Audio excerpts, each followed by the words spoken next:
இதயக்கனி TV நேயர்கள் அனைவருக்கும் இதயக்கனி விஜயனின் வணக்கம்.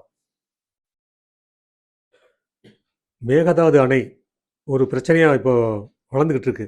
ஏன்னா சித்தராமையாவுக்கு அப்புறம் சிவகுமார், அதாவது இந்தியாவிலே பணக்கார அரசியல்வாதி, பணக்கார முதல்வர்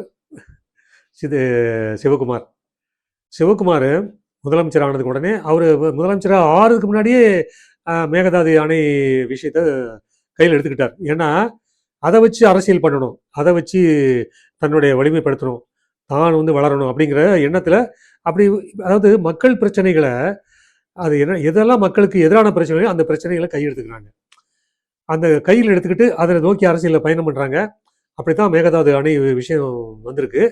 இதில் என்னென்னா, அணை கட்டப்போகுது, அணை கட்டுவதற்கு அனுமதி கிடையாது.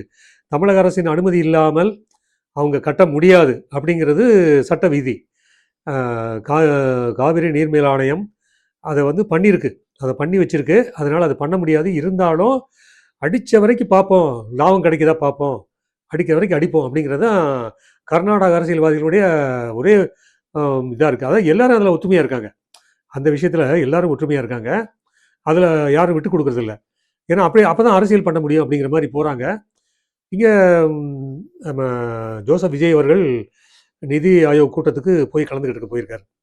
அங்கே போனவர் கூட்டத்தில் நல்லா கலந்துக்கிட்டாங்க. அவர் கலந்துக்கிட்டால் என்னென்ன ஒரு விஷயம் என்னென்னா, அங்கே 5 நிமிஷம் பேசியிருக்கார். 5 நிமிஷம் பேசினவர் இந்த மேகதாது அணை விஷயத்தை அங்கே கொண்டு வரல, அந்த இடத்துல கொண்டு வரல. அது சொல்லியிருக்கணும். ஏன்னா அவன் அங்கே கர்நாடக முதல்வர் சிவகுமார் அங்கே இருக்கார். இருக்கும்போது அந்த இடத்துல அதை பதிவு பண்ணியிருக்கணும். அது ஒரு பக்கம். இன்னொன்று, சோனியா காந்தியை அவர் சந்திச்சிருக்காரு விஜய். ராகுல் 2 பேரையும் ஒன்றா தான் சந்திச்சிருக்காரு. சந்தித்து பேசியிருக்காரு, நன்றி தெரிவிச்சிருக்காரு. அப்படி பேசிகிட்டு இருக்கும்போது இந்த விஷயத்தை சுட்டி காட்டிக்கலாம். அங்கே சிவகுமாரை வர வச்சிருக்கலாம்ல, அவங்கள்ட்ட சொல்லி சிவகுமாரை வர வைங்க, இந்த மேகதாது வினை விஷயத்தில் ஒரு முடிவு எடுக்கணும், அதுக்கு ஏதாவது தீர்வு கிடைக்கணும். இந்த விஷயத்தில் காங்கிரஸ் டபுள் கேம் ஆடக்கூடாது. காங்கிரஸ் எப்பவுமே டபுள் கேம் தான் ஆடும். ஆனால் இவரை சுட்டி காட்டியிருக்கணும், அதை செஞ்சுருக்கணும். இப்போ அதாவது காங்கிரஸ் மந்திரிங்க 2 பேர் எங்களுடைய அரசாங்கத்தில் இருக்காங்க. அவங்கள வச்சுக்கிட்டு இந்த டாப்பிக்கை நான் இதை ஓப்பன் பண்ண முடியலன்னா அப்புறம் நான் முதலமைச்சராக இருக்கிறது அர்த்தமே இல்லை அப்படின்னு சொல்லி அவர் அங்கே பேசியிருக்கணும். அது ஏன் எடுத்து சொல்கிறதுக்கு ஆள் இல்லையா, இல்லை இவருக்கே புரியலையா, இல்லை இவருக்கே தெரியலையா?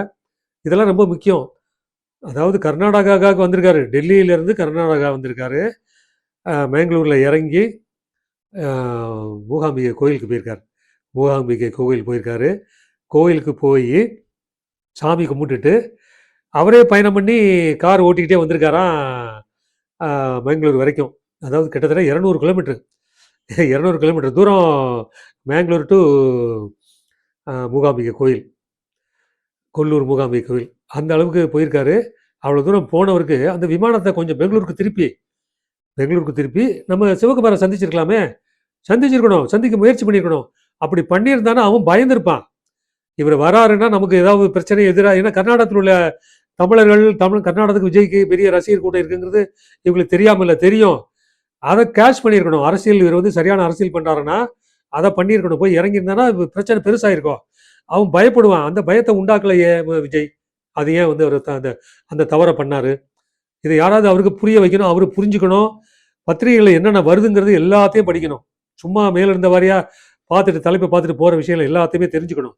ஸோ இது ஒரு விஷயம். இன்னொன்று, இது விஜய்க்கு மட்டும்தான் பொறுப்பு இருக்கா? நான் கேட்குறது, இதில் விஜய்க்கு மட்டும்தான் பொறுப்பு இருக்கா? தமிழக அரசு மட்டும்தான் அது இதை பற்றி குரல் எழுப்பணுமா? தாவேக்கா மட்டும்தான் இதை பற்றி இது பேசணுமா? இவங்க சொல்கிறாங்க, நிர்மல்குமார் பேசுகிறாரு, மேகதாது அணை விஷயத்தை நாங்கள் விட்டுற மாட்டோம் அப்படின்னு. நீங்கள் முதலமைச்சர்களில் பேசணும். நீங்கள் சொல்கிறது, நீங்கள் ஊதுகுழல்களை நீங்கள் பேசுகிறது விஷயம் கிடையாது. முதலமைச்சர் பேசணும். நீங்கள் அவர் சார்பாக நீங்கள் பேசுகிறது அது ஒன்றும் அர்த்தம் கிடையாது. என்னன்னா, இது திமுக என்ன பண்ணுச்சு? மேகதாது அணை விஷயம் திமுக அரசாங்கம் இருக்கும்போது தான் அது அப்பப்போ அவங்க சொல்லிக்கிட்டே இருந்தாங்க. அப்பப்போ அது கட்ட போகிறோன்னாங்க. அது அப்பப்போ வந்துக்கிட்டே தான் இருந்தது. அவங்க தொலைக்காட்சியில் பெங்களூரில் இருக்கிற அவங்க சன் டிவியோட தொலைக்காட்சி இருக்கு பார்த்தீங்களா, அந்த டிவி, இவங்க டிவி, அதாவது திராவிடங்கிற எல்லா மாநிலத்திலும் அவங்க டிவி இருக்கு. எல்லாத்தையுமே சொல்லிக்கிட்டு இருக்காங்க. அவங்க என்ன பண்ணாங்க? திமுக என்ன பண்ணுச்சு? அவரு ஒண்ணுமே பண்ணல. அவங்க எதுவும் பண்ண மாட்டாங்க. ஏன்னா, அவனுடைய தேவைய அங்க பூர்த்தி பண்ணணும்.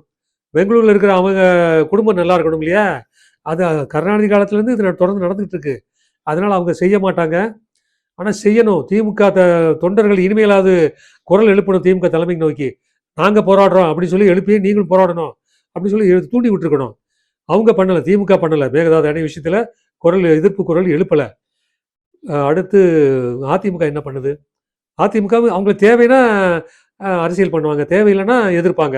இது ஒண்ணு தான் நடந்துகிட்டு இருக்கு அதிமுகல. அவங்களும் குரல் எழுப்பணும். எல்லாரும் சேர்ந்து ஒரு கூட்டு முயற்சி. இப்ப அன்புமணியும் தான் பேசுறாரு. அன்புமணியும் குரல் எழுப்ப வேண்டியதானே? எல்லாரும் சேர்ந்து போராடுவோம். ஒரு அதாவது ஸ்டாலினே வந்து எல்லா கட்சிகளும் அனைத்து கட்சி கூட்டம்லாம் நடத்தியிருக்காரு. ஜெயலலிதா நடத்தியிருக்காங்க. அந்த அனைத்து கட்சி கூட்டத்தில் இவர் நம்ம ஸ்டாலின் கலந்துக்கிட்டு இருக்காரு. இப்படி எல்லாமே நடந்திருக்கு. நீங்க அனைத்து கட்சி கூட்டத்தை கூட்டுங்க. கூட்டு தீர்மானம் போடுங்க. எல்லாரும் சேர்ந்து தீர்மானம் போட்டு அதை சட்டமன்றத்தில் 18ஆம் தேதி நடைபெறுகின்ற சட்டமன்றத்தில் அதற்கு எதிராக அனைவரும் சேர்ந்து குரல் எழுப்ப வேண்டும். இதை வந்து ஒரு நம்ம ஊடகவியலாளராக நம்ம சொல்ல வேண்டியிருக்கு. இது மற்றவங்க சொல்லி இதை புரிய வைக்கணும். ஸோ அனைத்து கட்சி கூட்டம் நடத்தப்பட வேண்டும். இந்த சட்டமன்ற கூட்டம் நடைபெறுவதற்கு முன்னதாக சட்டமன்றத்தில் இதை எதிரொலிக்க வேண்டும். தீர்மானம் நிறைவேற்ற வேண்டும். நன்றி, வணக்கம்.